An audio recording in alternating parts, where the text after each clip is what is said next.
Всероссийский практический форум управления качеством образования в условиях цифровой трансформации общества. Подходы, технологии, результаты. Прошел в Уфе с 1 по 3 декабря.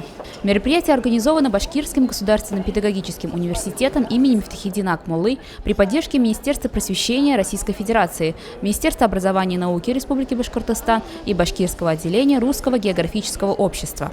В рамках форума прошли научно-практические конференции и круглые столы. Финальные этапы конкурсов «Лучшая педагогическая династия» и «Учитель будущего поколения России», а также праздничный концерт. Торжественное открытие форума состоялось 2 декабря в Конгресс-холле Таратау.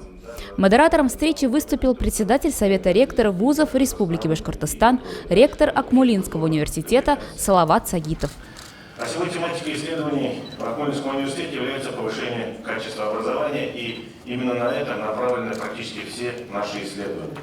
С 2021 года мы ведем проект по разработке региональной модели управления качеством образования на основе выявления профессиональных дефицитов и обеспечивающих непрерывное развитие профессиональных компетенций социальных акторов.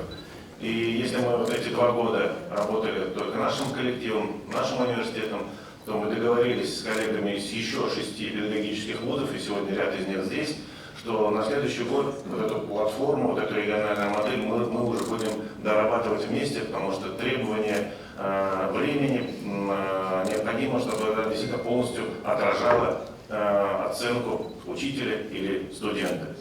Дистанционно участников форума приветствовали руководитель Рособорнадзора Анзор Музаев и председатель комитета Совета Федерации по науке, образованию и культуре Лилия Гумерова.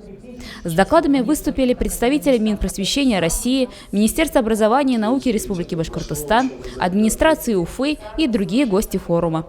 В завершении мероприятия состоялось вручение благодарственных писем и наград ветеранам и сотрудникам Акмулинского университета. Также прошло награждение победителей межрегионального конкурса «Лучшая педагогическая династия».